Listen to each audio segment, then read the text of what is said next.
Alam mo, marami talagang gustong maging VA kasi akala nila malaki kaagad yung kikitain. Pero ito, magiging real talk tayo. At ito na nga, good news, episode 5. Magkano pa talaga ang kitaan sa pagiging VA or ano ba yung mga dapat pang maintindihan pa about sa mga payments and other things. So guys, like and subscribe muna. Please, pakitapos mo hanggang dulo. The expectation is 50k kaagad ang sasahurin. Wow. Magiging honest ako sa inyo, posible po yun kapag mga nag-a-apply sa freelancing. Lalo po yung mga tao na medyo meron naman ng experience na pero online job, work remotely, wala pa. Pero meron na may po-provide ng mga portfolio, pwede po talagang magkaroon ng ganyan. And meron din po talaga nag-i-start na sa 50k. So yes, possible naman talaga siya. Usually talaga mag-i-start around 15 to 30k. Meron nga iba 10k lang eh. Mga part-time or mga sideline lang, ganun, side hustle. Or $3 to $5 per hour. Yun yung usual sa mga junior or mga newbie. Kasi alam mo, nagbibuild ka pa lang naman ng experience and yung confidence mo sa pag-work from home. And mga salary rate dito sa Pilipinas, medyo tinatapat lang nila halos sa rate din dito. Meron pa rin sumasahod na nandito sa Pilipinas na agency na umaabot sila ng 50k to 100k or more. Yun yung mga nasa senior level na. Ngayon, next question. Paano ka magkakaroon ng direct client? Simple lang. Unang-una, pwede kang mag-create ng portfolio katulad ng binanggit ko kanina. Create ka ng portfolio, screenshot ng mga nagawa mo. For example, ikaw ay graphic designer or nagagawa ng mga creatives. Yun, lagay mo dun sa yung portfolio. Yung portfolio and resume, magkaiba po yun. Portfolio, yun yung mga data na mga na-create mo yung dun sa dati mong tinatrabahuan na pwede mo may present dun sa client. And resume naman, yun yung mga data na mga in-applyan mo pero rated lang siya. Pag nag-create kayo ng resume, make sure na nandun lang talaga relate dun sa ina-applyan nyo. Huwag kayong maglagay ng mga hindi masyadong related. And kapag nag-create kayo ng resume, huwag nyo nang masyadong i-emphasize yung kung saan nyo natapos, ano yung degree na natapos nyo. Hindi naman importante sa kanila yan eh.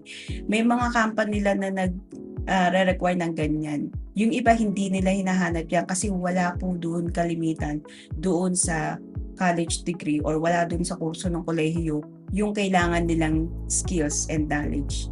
Nandun po talaga sa literal na mga nakasabak na po doon sa trabaho na yon. Okay? Ngayon, pwede kang mag-apply sa mga platform, job platform, like Upwork, Online Jobs, Fiverr. Pwede ka rin dun sa LinkedIn. Marami freelancer. Marami naman ng mga naglipa ng mga online job or job platforms. Pero mag-ingat, nasa topic ko nung una yon na may mga nai-scam dyan. Ang dami ko nare-receive na mga report ngayon na medyo nai-scam sila ng mga client nila na in-applyan. Binibigyan naman namin task, tas hindi naman pala yun. Hindi pala, kumbaga, papalibre lang pala ng trabaho. Pero okay lang yun. It doesn't mean na lahat na scam. Meron talaga ikaw na matatimingan na talagang totoong kliyente. Ngayon, panoorin mo yung mga episode ko nung nakaraan ko ano ibig sabihin ko doon. Nandun yun. Next is, kailangan matuto kang makipag-communicate ng maayos dun sa kliyente. Lalo pa pag interview pa lang, mga iha, iho, please naman, medyo ganda-gandahan naman yung pakikipag-usap pa ka sa cellphone pa lang sumasagot. Damn! Baka naman ang ingay, puro tilaok ng manok o tahol ng aso or maiingay yung mga kapitbahay mo, please. Kung ka sa lugar na tahimik lang, and syempre, yung ibubuk mo na time, yung tama lang talaga sa oras nila, huwag niyo silang pag-adjust sa oras niyo, okay? Kasi may iba na kliyente na ikaw yung papipiliin ng schedule na oras eh. Ngayon sasabihin naman nila kung ano yung availability nila. Doon ka maglaan lang. Yung iba kasi dilalaan lang sa oras lang na gusto nila, sila pa yung namimili, ganito gano'n, maraming request. Huwag ganun ha. Sila ang boss. Huwag yung ikaw yung parang ikaw yung mag-hire sa kanila. And syempre, another tip din kung paano magkaroon ng direct client, maging consistent ka. Hindi yung nag-a-apply ka lang kasi trip mo lang. Nag-a-apply ka kasi gusto mo talagang ma-hire. Yung tipong talagang pinaghandaan mo siya, inaral mo yung company nila, ginagamit lang pang response sa inyo, company email yun. Hanapin nyo, search nyo sa online, aralin nyo na kahit paano. Kung mamimension nyo sa kanila yun, medyo may plus points kayo doon. Ganda points yun, di ba? Ngayon, kung direct client ka kasi, walang cut yun sa agency. So, mas mataas yung kikitain mo. Kaya yung 40 to 50K, yes, totoo talaga siya. Ngayon, ano yung mga possible payment? Maraming klase yun, depende sa kliyente. Pakiready rin yung valid ID just in case na wala ka pang registration dun sa mga binanggit ko kanina na mga mode of payment. Kasi, importante doon nakarehistro ka na eh. Importante doon meron ka ng data. Siyempre, merong mga fees yun kada transaction. May mga taxes yun na babayaran. Ngayon, paano nga ba i-compute yung hourly rate? Yung hourly rate, kung magkano yung income nyo or yung income mo dun sa client mo na yun, i-divide mo lang dun sa working hours na yun. For example, yung income mo dun or yung sahod mo dun monthly is worth 30,000, i-divide mo yun sa 160 hours na. For example, 160 hours ka sa isang buwan or 4, 8, 12, 16, 4 weeks. O, divide mo lang yun. Yun yung oras mo, yung bayad sa'yo per hour. So, for example, nasa 30,000, i-divide mo sa 160, mga siguro 187 per hour, ganun. Yan lang. Pero ako, pag nagka-calculate ako, nasa 22 days ako. Ang calculation. Yung iba kasi 20 days times 8, ganun. Di 160 nga naman. A few moments later. Ngayon, episode 6 na tayo, guys. Congratulations, natiis mo ko. And kung di ka pa nagka-like and subscribe, baka naman pwede like and subscribe, guys. Thank you. Episode 6, yung ugali or attitude sa career, paano magiging professional VA. Alam mo kasi hindi lang naman skills yung tinitignan ng kliyente. Kadalasan doon yung ugali natin, yung work ethics natin, kung paano tayo ka-reliable.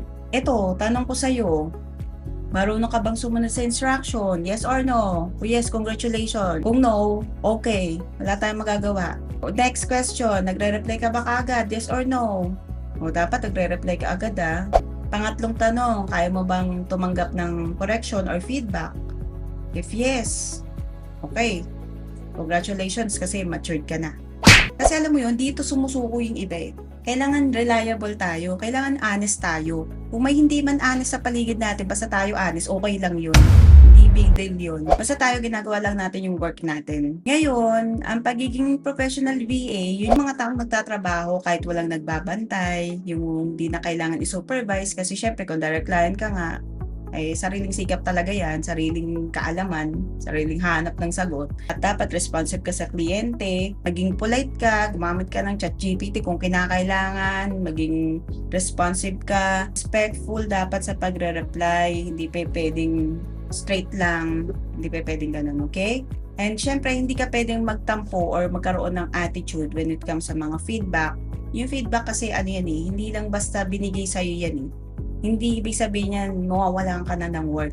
Ibig sabihin niyan, sinasabi niya sa'yo kasi gusto ka niya mag-improve, kasi gusto ka pa niyang maka-work, or gusto ka pa niyang makasama sa trabaho. Oh my God! Wow! Kaya, ayusin yung sarili at i-improve pa. Para sa'yo naman yan, hindi naman din totally para lang sa kanila eh. Kailangan marunong ka magtrabaho, kahit nasa bahay ka lang, yung attention mo nakafocus lang din dun sa work na yon, hindi sa iba. Okay? Hindi nagugulan yung isip mo, hindi ka nadadala ng emotion mo. Kasi pag work from home ka, trabaho pa rin yan, hindi yan bakasyon, hindi porket nasa bahay ka, ayan na yun, hayahay, no. Yung mga naka-work from home, mas lalong umiigi yan eh, mas lalo nilang pinofocus yung sarili nila na ito gagawin ko to, para wala silang masabi at para tumagal pa ako sa trabaho. Congratulations! Episode 7 na. Ano ba yung work from home life? Freedom ba to o trap? Alam mo kasi dito sa work from home, freedom na eh. May kalayaan ka ng mag-work, may flexibility ka na, pero nagiging trap pa to minsan eh, lalo kung wala tayong disiplina. Ngayon, kailangan marunong tayong mag-manage ng ating time, and yung focus natin, kailangan marunong tayong mag-focus. Kasi pag nawala yung focus natin doon, wala. Consistent dapat tayo doon, guys. Yun ang trabaho ng pagiging VA or freelancer. Focus tayo na gawin yung trabaho, i-deliver ng maayos, at maging polite tayo sa sitwasyon. Ano man ang mangyari. Gumamit ka ng schedule, i-time block mo yung oras mo sa trabaho, alam mo sa sarili mo na pag dumating na yung oras na to, alam mo, eto na yung focus mo, sila lang. Di mo pwedeng pagsabay-sabay lahat ng trabaho, meron kang priorities dapat, alam mo yung uunahin mo, para hindi ka mahihirapang makatapos ng mga task or project. Ngayon, non-voice work, Yes, pero kailangan syempre ng focus. Kalimitan dito puro non-voice. Depende po yan sa a-applyan nyo. Syempre may nakanote naman dun sa application, sa description kung yun kailangan ng calls or what.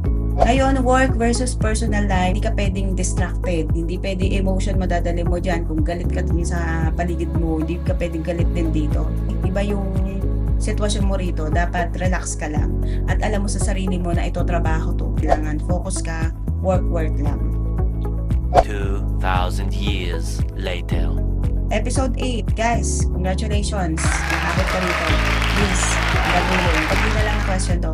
Hanggang VA ka na lang ba? Paano naman tayo magle-level up? Ngayon, kapag umabot ka na rito, sasabi ko lang, ang pagiging VA, hindi naman ito yung final destination natin Unless ito talaga yung trip mo hanggang pagtanda mo. Pwede ka pa rin mag-level up. Tulad ko, tingin mo, nagtatry ako mag-venture sa ibang mga career or ang tinatawag ko rito expansion. Nice, expansion, di ba? So, sisimulan mo pa unti-unti yun. Pwede ka mag-apply ng ibang trabaho or mag-upskill kung tawagin para mas umangat pa yung sitwasyon mo at mas maka-try ka pa ng mga ibang work just in case na hindi na ito yung gusto mong klaseng trabaho.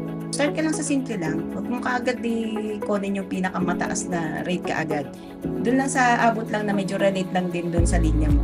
Question rito, kailangan ba ng paid course? Ito, magiging honest ako sa'yo. Nire-recommend ako yung mag-avail ng paid course. Kasi nandito yung mga tao na nagbibigay ng totoong impormasyon. Pero hindi naman lahat kasi nagbibigay ng totoong impormasyon. Kadalasan dyan basic lang. Kaya ang may sasuggest ko, pansamantala, katulad ang binanggit ko sa mga ibang episode, mag-search ka muna. Pwede dito sa YouTube or mag-practice ka actual kung ano yung mga suggestion ko. Ayun, ito panoorin mo from episode 1 to 8. Ayun na nga, dito na natatapos ang ating episode 5 to 8. Thank you so much sa mga nakaabot dito. Paki-like and subscribe. Paki-share mo na rin sa friends mo. And syempre, comment ka naman dyan kahit heart lang o isang ganun lang o happy na ako. Yun lang. Thank you so much. Bye!